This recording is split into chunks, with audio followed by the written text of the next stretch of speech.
आपकी तरफ आऊंगी, मुझे ये बताओ सबसे ज्यादा इवेंट्स कौन पकड़ता है, सबसे ज्यादा पैसे कौन कमाता है? हाँ जी बता दो भाई। बता दो और सारे राज खोल दो, बता दो। मैं सिन्हा ये पूछना चाह रहे हैं कि तिना चो धोर में सैरदा कौन ज्यादा? एग्जैक्टली। जिदा जग लग जाए। सारे इवेंट्स रागा बॉयज के जो होते हैं ना इवेंट, वो बली करता है, सारा डिजाइन कर रहा है। सारे पैसे आपके अकाउंट में? हाँ जी जी। सारे अबू को बताते हैं, कुछ छुपाते भी नहीं, इनको पता ही होता है। नहीं तो ये एटीएम का पासवर्ड क्या सबको पता है या आपके पास? नहीं, एटीएम तक तो जाते ही नहीं है वो, शो खत्म पे पहुंचते हैं तभी साथ कह देते हिस्से डाल लेते बकरे हो जाते हो। बकरे वाली गल ही नहीं जिदा भी नहीं होता, वो कहते कि सानू मिल जावे, साडा पार्ट मिल जाए। अच्छा, तो ये तीनों के अकाउंट में जाती है या खान साहब का भी बीच में कट लगता है? नहीं जी, मेरी तो सोच जी इन्हीं के अकाउंट में टाइटल ते होना दा ते मंगर ले ਤੁਹਾਡਾ। जिस तरह जेएनएन दा शो है तो मंगण लें ਤੁਹਾਡਾ है।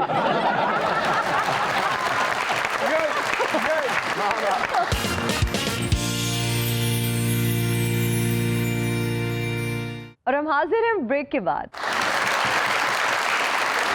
और अब इस सेगमेंट में हम डिस्कस करेंगे उस्ताद बड़े गुलाम अली खान के बारे में, जिनको पिछली सदी का तानसेन और गायक आजम भी कहा जाता है। ये सेगमेंट इस लिहाज से बहुत स्पेशल है क्योंकि इस सेगमेंट में हम आपको वो इन्फॉर्मेशन देंगे, उन चीज़ों के बारे में बात करेंगे जो आज से पहले ना आपने अपनी टीवी स्क्रीन पर देखी होंगी, ना उनके बारे में सुना होगा। इसी हवाले से आज हमें डमी म्यूजियम से ज्वाइन किया है खान साहिबान ने, जो कि अपने म्यूजिक का तड़का देंगे और रागा बॉयज इनकी शदीद क्लास लेने वाले हैं। पूछेंगे इनसे सुर, ताल और तान के बारे में। और आज हमने ये सेगमेंट इसलिए डिजाइन किया है कि हम आपको बता सकें कि जिस घराने के शागिर्द बड़े गुलाम अली खान साहब इतने अजीम गायक थे, उनके उस्ताद जो हैं वो कितने अजीम होंगे। हाय हाय, ये साडा भी मुर्शद घराना ही ना जी। इस घराने तो बाद गायकी रह किथे गई है? ਉਹ ਵੇਖੋ ਤੇ ਸਹੀ ਉਹਨਾਂ ਦੇ ਸ਼ਾਗਿਰਦ ਕਿੱਥੇ ਪਹੁੰਚ ਗਏ ਨੇ। और तुसी कैसे बेमराद हो और तुसी टाइम सिर अपने घर नहीं पहुंचते। तुसी तकरीबन कूड़ हो और अनकरीब बसीठ लोग। ए भला कूड़ ते बसीठ क्यों कह रहे ने? क्यों जी? ए कूड़ ते बसीठ कह के ए समझ रहे ने कि ਅਸੀਂ ਕਲਾਸ਼ਨਕੋਵ ਦੀ ਨਾ ਗੋਲੀਆਂ ਮਾਰ ਰਹੇ ਹਾਂ। ਤੁਹਾਨੂੰ ਪਤਾ ਬਸੀਠ ਕਿਹਨੂੰ ਕਹਿੰਦੇ ਨੇ? ਨਹੀਂ ਗਾਲ ਹੁੰਦੀ ਜੇ ਗੰਦੀ, ਤੁਹਾਨੂੰ ਕਹਿਣ ਡਏ ਜੇ। ਹਾਏ ਹਾਏ ਮਰੋ, ਤੁਹਾਨੂੰ ਉਹ ਕੀੜੇ ਪੈਣੇ ਜਿਹੜੇ ਮਰੂਦਾਂ 'ਚ ਪੈਂਦੇ ਨੇ। ਖੈਰ ਛੋਟੇ ਹੁੰਦੇ ਨੇ। ਸਾਨੂੰ ਉਹ ਕੀੜੇ ਪਾਉਂਦੇ ਆ ਜਿਹੜੇ ਬੜੇ ਮਜ਼ੇ ਲੈਂਦੇ ਨੇ ਅਮਰੂਦ ਦੇ ਪੇੜ। ਸਹੀ ਕਹਿ ਰਿਹਾ, ਸਹੀ। ਉਹ ਕੀੜਾ ਨਾਲ ਲੈ ਕੇ ਆਇਆ ਜਿਹੜਾ ਅਸਲ ਮਤਾਈ ਨਾਲ ਪਾਇਆ ਨਾ, ਵੇਖਿਓ ਇਹ ਵੀ ਮੌਲਾ ਤੋਂ ਪਾਏਗਾ। ਅਸੀਂ ਇਸ ਟਾਈਮ ਬੰਬੇ ਤੱਕ ਪਹੁੰਚ ਜਾਣਾ ਸੀ ਜੇ ਸਾਡਾ ਪ੍ਰਮੋਟਰ ਇਹ ਨਾ ਹੁੰਦਾ ਤੇ। ਮਰੇ ਬਾਗੇ ਤੁਸੀਂ ਝਾੜਾ ਪਵਾ ਕੇ ਵਾਪਸ ਘੱਲ ਦਿੰਦੇ ਨੇ। ओ शुक्र करो 1300 के फंक्शन कराए हैं, वरना कोरोना में भूखे मरते। ਲਾਣਤ ਐਸੇ ਫੰਕਸ਼ਨ ਤੇ ਹਿੱਸੇ ਕਰਕੇ ਵੀ ਪੂਰਾ 100 ਜੇਬ 'ਚ ਨਹੀਂ ਆਇਆ। ਹਾਂ ਮਰੋ ਕੂੜੋ, ਚੁੱਪ ਹੋ ਜਾਓ। ਉਹ ਸਾਡਾ ਮੁਰਸ਼ਦ ਘਰਾਨਾ ਸਾਡੇ ਕੋਲ ਬਾਰਤਾ ਹੈ। ਅਸੀਂ ਤੇ ਇਹਨਾਂ ਦੇ ਅਦਬ 'ਚ ਨਹੀਂ ਕੁਝ ਕਹਿਣ ਦੇ ਤੁਹਾਨੂੰ। ਹਾਏ ਹਾਏ, ਅਸੀਂ ਤਾਂ ਰੱਖ ਕੇ ਬਦਵਾ ਦਈਏ, ਤਾਮਲ ਫਿਲਮ ਨਾਲੋਂ ਬਹੁਤਾ ਦੂਰ ਜਾਂਦਾ ਬੰਦਾ। ओहो, मैंने इतने बड़े उस्तादों पे सेगमेंट रखे और आप लोगों ने आते ही लड़ाई शुरू कर दी है। ਇਹਨਾਂ ਜੀ ਤੁਹਾਨੂੰ ਪਤਾ ਪੜੀਆਂ ਲਿਖੀਆਂ ਗੱਲਾਂ ਨਾ ਕੂੜਾ ਦੇ ਸਾਹਮਣੇ ਕਿਉਂ ਕਰਦੇ ਹੋ? ਓਏ ਕਰਨ ਦਿੰਦੇ ਨੇ ਨਾ ਮੁਰਾਦ। ਉਹ ਬੇਟੇ ਹੈ ਹੀ ਪੜ੍ਹੀ ਲਿਖੀ ਤੇ ਪੜ੍ਹੀ ਲਿਖੀ ਗੱਲਾਂ ਹੀ ਕਰੇਗੀ ਨਾ। ਉਹ ਕਿਹੜੇ ਕਿ ਫਨਕਾਰ ਹੈ ਪਈ ਤੇ ਸੁਰਲੇ ਦੀ ਗੱਲਾਂ ਕਰੇ ਹੋ। ਐ ਭਾਈ ਵੇਖੋ, ਮਰਨਾ ਰੋਦ ਸ਼ਰਟ ਇਸਤਰੀ ਕਰਾਉਂਦਾ, ਨੱਕ ਇਸਤਰੀ ਕਰਾ ਕੇ ਆ ਜਾਂਦਾ। ਅਕੀਨਾ ਜਿਹੜਾ ਜੇ ਨਾ ਕੂੜਾ ਦਾ ਲਾੜਾ ਜੇ। हाँ यार, एडा इजी ना लवो, ये भी बड़े बड़े खान साहब लोग ने। अच्छा जी। वो रागा बॉयज ने ना, ये माठा बॉयज ने। ओहो भाई, आप लोग चुप करेंगे? हम लोग बात कर रहे हैं उस्ताद बड़े गुलाम अली खान साहब की। तू कन्फर्म बताया बचिए क्यों? वो छोटे छोटे दिन वाले बंदे निभा के तो बड़े गुलाम अली खान साहब का नाम। भाई मैं चाहती हूँ कि सबको पता चले कि बड़े गुलाम अली खान साहब पैदा कब हुए, कहाँ हुए। 1902 में वो कसूर में पैदा हुए, ठीक है। बहुत मशहूर जो गायक घराना था वहाँ पैदा हुए और उनके जो दादा थे वो एक दरवेश सिंगर थे जो कि गजनी से आके कसूर में सेटल हुए थे। चूंकि वो दरवेश थे, वो गाना तो गाते रहते थे, लेकिन कहा जाता है कि इवेंचुअली वो जंगलात की तरफ फिर बाद में निकल गए थे। हाँ जी, ये जड़ा ਤੁਹਾਡਾ नेरे खां है, ये भी जंगलात च गया। अच्छा, बांदरा ने एहतजाज किया, लुंबड़ियां ने एहतजाज किया। उन्होंने कहा एक जंगल च 2 जानवर नहीं रह सकते भाई। ਉਹ ਤੇ ਬੜੇ ਲੋਕ ਸੀ ਦਰਵੇਸ਼, ਜੰਗਲਾਂ 'ਚ ਚਲੇ ਗਏ। ਇਹ ਜੰਗਲਾਂ 'ਚੋਂ ਆਏ ਜੇ ਸਾਰੇ। बाबा तू सुता उठे, ਤੈਨੂੰ ਪਤਾ ਲੱਗੇ ਅਗਲੀ ਹੁਕੂਮਤ ਫਿਰ ਪੀਟੀਆਈ ਦੀ ਹੈ ਤੁਹਾਡੇ ਤੋਂ ਫਰਿਸ਼ਤਾ ਕਹੇ ਬੈਠੀ ਲੈ ਲੈ ਜੀ ਬੈਠੀ ਲੈ अच्छा भाई बाबा अल्लाह करे तेनू हैंड फ्री च शाट पवे।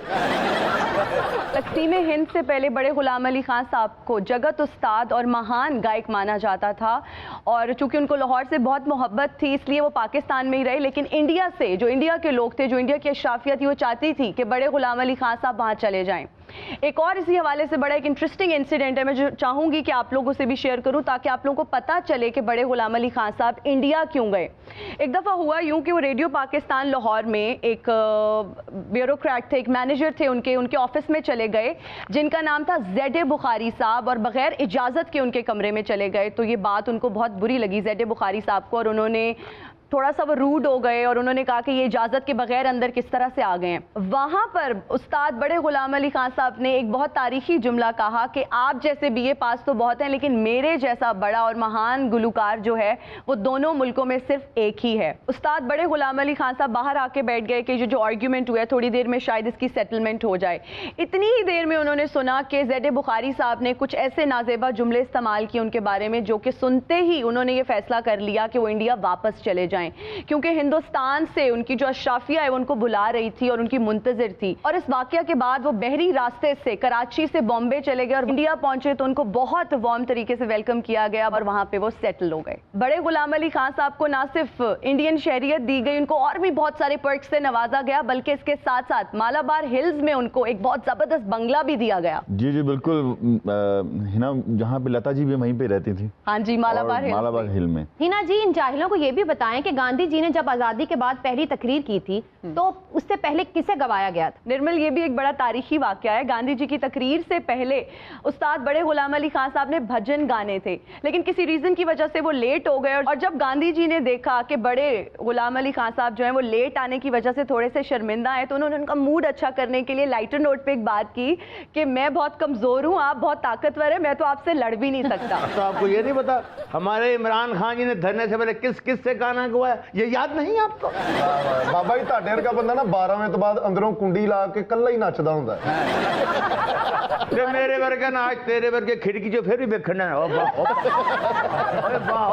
और उस फंक्शन में खान साहब की गायकी के बाद गांधी जी ने कहा कि रूह एक बेजान चीज है, अगर रूह की कोई चीज जो है वो खुराक होती, ग़िज़ा होती, तो वो खान साहब की गायकी होती, म्यूजिक होती। अगर कोई बदरूह की खुराक होती हाँ जी। तो ऐसे गुलकारों का दिमाग खा जाता। आजकल जवाद साहब, आजकल काफी गुलकार ऐसे हैं जिनकी खुद वो खुराक बने हुए हैं। काफी आपको डिफरेंट प्लेटफॉर्म्स में नजर आते हैं। सही कह रहे हो, बड़े बदरूआ शर्मिंदा होकर टुर गई हैं, वो पक्के होके गाएंगे, पक्के होके गा रहे हैं। ਡਿਫਰੈਂਟ ਪਲੇਟਫਾਰਮ ਨਹੀਂ ਗਾ ਸਾਹਿਬ, ਉਹ ਸਭ ਸਾਹਮਣੇ ਬੈਠੇ ਜੀ ਤੁਹਾਡੇ। ਇਹ ਦੇਖੋ ਇਹ ਪਰਲਾ बेटा कूड़ ने ताई ने मैं एक हिसाब लाया पुत जी, खान साहब। पाकिस्तान च दो चीज़ां नहीं रुक सकदी, ਕਿਹੜੀਆਂ? एक महंगाई ते ਇਹ ਤਿੰਨਾਂ ਦੀ ਜ਼ਬਾਨ बस। ਨਹੀਂ ਕੂੜ ਨੇ ਕਹਿੰਦਾ ਇੱਕ ਘਰਾਨਾ ਹੈ, ਇਹ ਬੈਠਾ ਬੈਠੇ ਘਰਾਨਾ ਤੁਹਾਡਾ ਵੀ ਰਾਨਾ ਹੈ। ਹਾਂ ਮਾਰੋ ਹੀਨਾ ਜੀ, हाँ जी, ਤੁਹਾਨੂੰ ਪਤਾ ਸਾਡਾ ਕਿਸ ਘਰਾਣੇ ਨਾਲ ਤਲਕ ਹੈ? किस घराने से? ਕਿਰਾਏ ਕੇ ਘਰਾਣੇ ਸੇ। एक कराना है, एक वराना है, दरमियान च जनाना है।